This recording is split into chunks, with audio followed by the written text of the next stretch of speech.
శరణు గణేశ గజముఖ వదన శరణు గణేశ గౌరీ పుత్ర శరణు గణేశ విఘ్న వినాయక శరణు గణేశ. అన్నయ్య అన్నయ్య తీసుకో.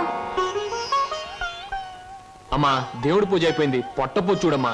నువ్వు గబగబా టిఫిన్ పెట్టావంటే నువ్వు అటు ట్యూషన్ కి, నేను ఇటు పేపర్ వేయడానికి వెళ్ళిపోవచ్చు. ఈ పాటికి వార్తలో వంటి పేపర్ కోసం పార్లమెంట్కి వెళ్లే రాజకీయ నాయకుల దగ్గర నుంచి బాత్రూమ్కి వెళ్లే బట్టల వరకు ఎదురు చూస్తూ ఉంటారు. నువ్వు త్వరగా వెళ్ళి టిఫిన్ రెడీ చేయి. వెళ్తున్నాను.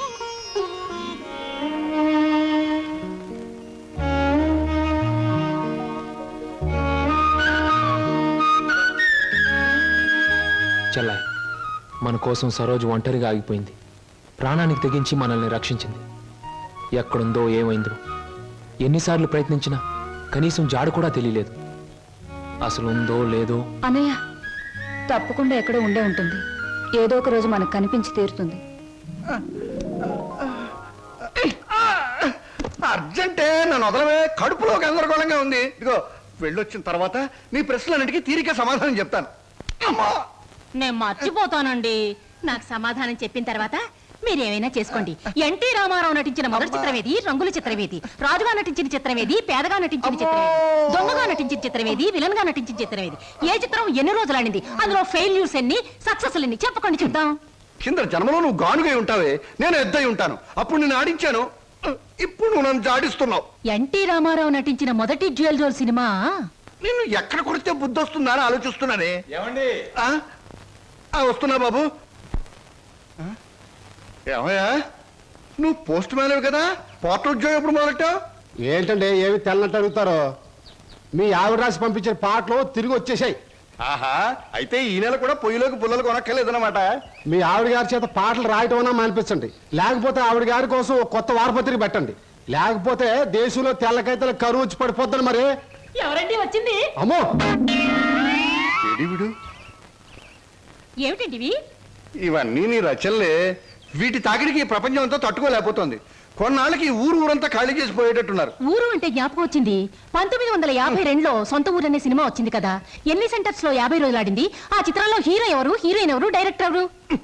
కింద జనంలో నువ్వు పిడకై ఉంటావే, నేను పోయే ఉంటాను. అప్పుడు నిన్ను కాల్చాను, ఇప్పుడు నన్ను కాల్చు తింటున్నావు. ఏంటండి? ఇటు కాదు, ఇటు పోతాను. పిన్ని, మళ్ళీ ఏమిటో. ఏమిటి పిన్ని, ఏమిటి గొడవ? లేదురా, ఈ మధ్య ఎవరికి సినిమా పరిజ్ఞానమే ఉండటం లేదు. అదే నాకు చాలా బాధగా ఉంది. ఇదిగో లోపలికి వెళ్ళటానికి వీల్లేదు. ఇక్కడే పడి ఉంటానే. నాగయ్య గారు హీరోగా ఉన్నప్పుడు మా అమ్మ, రామారావు గారు హీరోగా ఉన్నప్పుడు మా అమ్మ ఎన్నో తెలుగు చలనచిత్ర పాఠికగా రాశారు. నేను ఇప్పుడు ఒకటి అలాంటిదే రాద్దాం అనుకుంటున్నాను. ఎవరు పట్టించుకోవటం లేదురా. పిన్ని, నువ్వు ఎవరిని ఏం అడగకూడదు. అడిగితే నీకు తెలిసిన విషయాలు వాళ్ళు ముందే తెలుసుకొని నీకంటే ముందే వాళ్ళు బుక్ రాసేస్తారు. అందుకని నీలోనే ఉంచుకో. నీకు ఒకటి తెలుసా, నీ బుక్ కవర్ పేజ్ బొమ్మ బాపు గారి చేత వేస్తున్నాను. అలాగా? ఫ్రంట్ పేజ్ ఏమిటో తెలుసా? ఏమిటి? రమ్ పమ్. చాలా బాగుందిరా. బ్యాక్ పేజ్ మీద సుత్తి కూడా వేయించు, రాంగ్ ముదిరిపోతుంది. మీరు ఊరుకోండి. నా బాబే, నువ్వు ఒక్కడవేరా నన్ను అర్థం చేసుకున్న వాడివి. ఇంకెప్పుడు ఎవరిని ఏమి అడగను, మిమ్మల్ని తప్ప. ఒరే, అంతా బాగానే మేనేజ్ చేసావురా, కానీ నన్ను మాత్రం బతికించలేకపోయావు. మీ పిన్ని. బాబాయ్, పిన్ని ముందు నువ్వేమన్నాను, పిన్ని వెళ్ళాకన్నావా? నేను ఊరుకోను. ఓహో, నువ్వు దాని పార్టీ కదా. అవును, పిన్నంటే ఎవరనుకున్నావు? మా అమ్మ. ఒరే, ఇది ఏనాటి బంధంరా. 15 సంవత్సరాల క్రితం మీరెవరో మేమెవరో అనుకోకుండా నాకు దొరికారు. ఈ 15 సంవత్సరాల్లో మేము మీకే ఆప్యాతలు కురిపించామో తెలియదు, కానీ మీరు మా కన్నబిడ్డల కంటే ఎక్కువైపోయారా. అది మా అదృష్టం బాబాయ్. నువ్వు లేకపోతే మేమేమైపోదు. చూడమ్మా, రిటైర్డ్ స్టేషన్ మాస్టర్ గా చెప్తున్నాను, పచ్చ జెండాకి పరిగెత్తే రైలుకి బంధుతో ఉండక్కర్లేదురా. పచ్చ జెండా ఊగిందంటే రైలు పరిగెత్తి తీరాలే, దాని డ్యూటీ. రైలు పరిగెత్తే ముందు పచ్చ జెండా ఊగాలే, దాని బాధ్యత. మన బంధుత్వాలు కూడా అంతేరా. అయ్యో, టైం అయింది బాబాయ్. నువ్వు ముందు సరిగ్గా నిలబడు, ఇప్పుడు బయలు. ఓకే, నువ్వు రామ్మా. వెళ్ళొస్తాం. త్వరగా వచ్చేయండి. అలాగే బాబాయ్. 1969లో నా కర్మకాయలు నేను పెళ్లి చేసుకున్నాను. ఎక్కడికెళ్తారు? ఇప్పుడు ఆపేమంటే చంపేస్తాను. అమ్మా, పేపర్.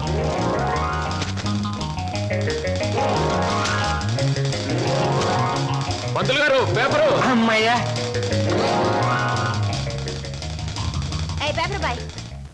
నన్నే? అవును, నిన్నే.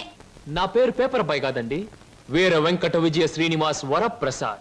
పూర్తిగా పిలవలేని కొంతమంది బద్దకస్తులు శ్రీనివాస్ అంటారు. ముచ్చటగా ముద్దుగా పిలవాలనుకున్న వారు సీను అంటారు. సుబ్బమ్మ గారు. నా పేరు సుబ్బమ్మ కాదు, లలిత. ఓహో, మరి మిమ్మల్ని ముద్దుగా విని పిలుస్తారు లల్లి అనా? పిల్లి అని. నీకెందుకు?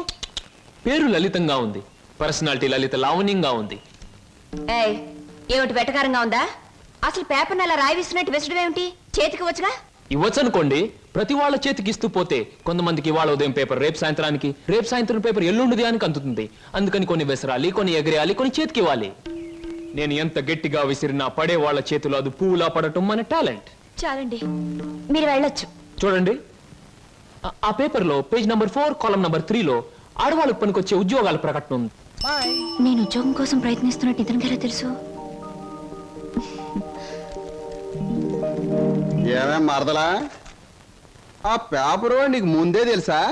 ఏ ఏంటే రోడ్డు మీద పరాగడితో పరాసుకెళ్ళటే చెప్పా. పరాయివాడు కాదు, అతను నా బాయ్ ఫ్రెండ్. ఏటే బాయ్ ఫ్రెండా? చెట్టంత బావగారిని, నీ ఎక్కకు మొగుణ్ణి, నేనుండగా ఆడేవాడే బాయ్ ఫ్రెండ్. బాయ్ ఫ్రెండ్ అయినా, మ్యాన్ ఫ్రెండ్ అయినా, ఫ్రెండ్ ఫ్రెండ్ అయినా అని నేనే. ఇదిగో, రోజు రోజుకి నువ్వు హద్దు మీరుతున్నావు, జాగ్రత్త. ఆహా, నన్ను జాగ్రత్త అన్నది గొప్పదాని అయిపోయావా? చూడవే, నీ చెల్లెలు నన్నే పట్టుపట్లాడించేస్తుంది. Shut up. మంచి గొడ్డుకో దెబ్బ, మంచి మనిషికో మాట అన్నారు. మాటతో మారటానికి నువ్వు మనిషివి కాదు, 4 బాదడానికి గొడ్డువి కాదు. ఛీ! విన్నావటి నీ చెల్లెలు ఏముంటుందో? నీ మనిషిని కాదట, పశువుని కాదట. మీ ఇద్దరిని- ఏయ్! అక్కడ ఎందుకలా కొడుతున్నావు? ముద్దుల మరదలు కొడితే నలిగిపోద్దని. మళ్ళేనో నేను మనిషిని కాదు, పశువుని కాదా? ఇదిగో, నేను బ్రతిమాలుతున్నాను, అక్కడేం చేయకు. చిచి, నువ్వు ఇతన్ని బ్రతిమలాడటం కంటే నేను తన్నులు తినటమేనయ్యో. ఈ దుర్మార్గుడికి ఇది అలవాటేగా. ఊరుకో అక్క. ఓసస్, మీ అక్కా చెల్లెల పరామర్శ చాలుగానే మీ ఇద్దరితో వాదించి నా ఒళ్ళు చీదర కొట్టింది. స్నానానికి నీళ్ళు పెట్టండి. ఊరుకో అక్క. ఇది రోజు ఉండే భాగోతమే కదమ్మా. ఎలాగో ఇన్నాళ్ళు హాస్టల్లో ఉండి చదువుకున్నావు. ఉద్యోగం దొరికే వరకు కూడా ఆ హాస్టల్లోనే ఉన్నా బాగుండేది. సరే, తొందరగా బయలుదేరు, నీకు ఇంటర్వ్యూకి టైం అవుతుంది. ఈసారైనా ఉద్యోగం వస్తే ఆ 7 కొండల వాడి దగ్గరికి నడిచొస్తానని మొక్కుకున్నాను.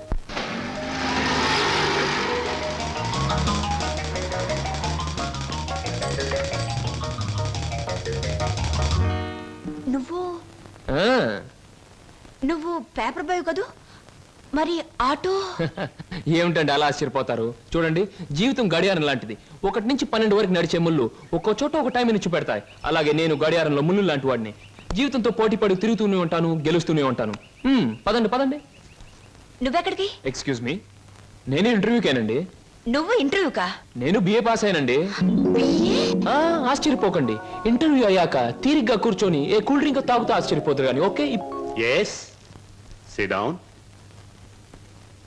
మీ అందరికీ ఒకే ఒక ప్రశ్న వేస్తాను, దానికి మీరు సమాధానం చెప్పాలి. నాకు నచ్చిన సమాధానం చెప్పిన వాళ్ళకి అపాయింట్మెంట్ ఆర్డర్ వస్తుంది. ఓకే? ఓకే? Okay sir. ఏమనుకుంటావమ్మా? ఏమున్నాయి? తట్టలుగా బేల్పూరి, థాయ్పూరి, సేవ్పూరి, పాన్పూరి ఉండాది, గిన్నెలుగా ఇడ్లీ దోశ ఉండాది, ఆంకలుగా పెసరట్టు ఉండాది, డ్రమ్ములుగా కాంపి టీ ఉండాది, బకెట్లుగా సాంబార్ ఉండాది. చేతులు వేస్తామా కాలు కొంటది, నోట్లో వేస్తామా చల్లగా ఉంటది, కడుపులో వేస్తామా అడుక్కుంటది. ఏమడుకుంటా అడుకోమా, లోపల ప్లేట్ కడుకోవాలా? రే నోరు మీద. వీడు మద్రాస్కి ఆంధ్రాకి మధ్య బార్డర్లో పుట్టాడండి. అందుకే వీడి భాష అటు ఇటు కాకుండా అయిపోయింది. ఈ టైంలో వీరికి కావాల్సింది కూల్ డ్రింక్. నా డ్యూటీ అయిపోయింది, నాకు కూడా కూల్ డ్రింక్ పట్టుకురా పో. కస్టమర్స్ కి ఎప్పుడు ఏం కావాలో ఎలా కావాలో తెలుసుకుని అడగకుండానే సర్వ్ చేయడం కూడా మన ఎక్స్ట్రా టాలెంట్. వేడెక్కి నేను నిరుద్యోగులు కావాల్సింది కూల్ డ్రింక్. తీసుకోండి. మీరు గడియారం? ఏమిటండి నువ్వులో నుంచి మీరులోకి జంప్ చేశారు? నా గడియారంలో ఈ ముళ్ళు ఇక్కడ సర్వర్ గా పార్ట్ టైం జాబ్. చెప్పండి. ఏం చెప్పమంటారు? పోనీ నన్ను చెప్పమంటారా? చెప్పండి. మీకు అక్కగారు ఉన్నారు, చాలా మంచివారు. మీకు బావగారు ఉన్నారు, చాలా మంచివారు కారు. మీరు చదువు పూర్తి చేసుకుని ఉద్యోగం కోసం కాళ్ళు అడిగేలా తిరుగుతున్నారు. I am right? ఎవరూ చెప్పకుండా మీకు ఇన్ని వివరాలు ఎలా తెలుస్తాయండి? తెలుసుకోవాలనుకున్న విషయం తెలుసుకోవాలనుకున్న టైంకి కరెక్ట్ గా తెలుసుకోవడం మన టాలెంట్. మీకు ఉద్యోగం కావాలి అంతేగా? అదేదో కూల్ డ్రింక్ ఇచ్చినంత సులువుగా చెప్తారేమిటి? అవునండి, నేను అబద్ధం చెప్పడం లేదు, నిజమే చెప్తున్నాను. Is it? ఎస్, మీరు నిజంగానే ఉద్యోగం చేయాలనుకుంటే ఇదిగో నా విజిటింగ్ కార్డ్. ఇదేమిటి? ఇది విజిటింగ్ కార్డా? విజిటింగ్ కార్డ్ ఎలా ఉన్నది అన్నది కాదు ప్రశ్న, అసలు అక్కడ ఉద్యోగం ఉన్నదా లేదా అన్నది ఆన్సర్. మీరు కరెక్ట్ గా 6 గంటలు అక్కడ రండి. If you want cool drink తీసుకోండి, బిల్ నేను పే చేస్తాను.